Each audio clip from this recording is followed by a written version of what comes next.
Hello everyone, my name is Dr. Mahima Bhakre and today's topic is why wisdom tooth pain.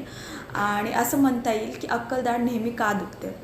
So first of all there are many reasons. त्यातलं पहिलं reason आहे अक्कलदाढ येण्यासाठी पुरेशी जागा नसणे, किंवा जेव्हा पण आपली अक्कलदाढ येते किंवा विजडम टूथ येतो तेव्हा मागच्या साईडला जॉच्या जर जागा पुरेशी नसेल तर ती ॲडजस्टंट टूथला प्रेशर निर्माण करते, त्याच्यामुळे पण पेन होऊ शकतं. सेकंड म्हणजे तुमचं तो दात इम्पॅक्टेड असू शकतो. कधी कधी आपला जो दात सरळ यायला पाहिजे जॉमध्ये तो सरळ न येता कधी कधी आडव्या साईडला येऊ शकतो, कधी उभा पण व्यवस्थित न येता तिरपा येऊ शकतो, त्याच्यामुळे पण ॲडजस्टंट साईडला प्रेशर निर्माण करतो, म्हणूनही पेन होऊ शकतं.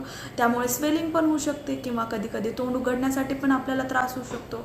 थर्ड म्हणजे गम इन्फेक्शन, म्हणजेच त्याला आपण पेरिकोरोनायटिस म्हणतो. पेरिकोरोनायटिस म्हणजे काय, जेव्हा अक्कलदाढ अर्धीच वर इरप्ट होते आणि त्याच्यावर एक गमची लेअर असते, त्याच्यामध्ये अन्न जाऊन अडकू शकतं, त्याच्यामुळे आपल्याला बॅड ब्रीथ होऊ शकते, पेन होऊ शकतं, कधी कधी आपल्याला स्वेलिंग होते.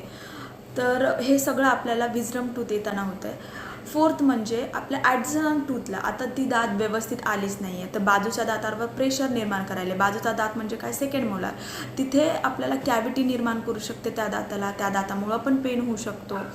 आणि रेअर कंडिशनमध्ये कधी कधी अक्कलदाढेला सिस्ट निर्माण होऊ शकते. सिस्ट म्हणजे काय, एक दाताच्या भोवती सॅक तयार होते, त्याच्यामध्ये फ्लुईड जाऊन बसतो, त्याच्यामुळे आपल्या हाडाला पण त्रास होऊ शकतो आणि आपल्याला खूप ठणक लागू शकते.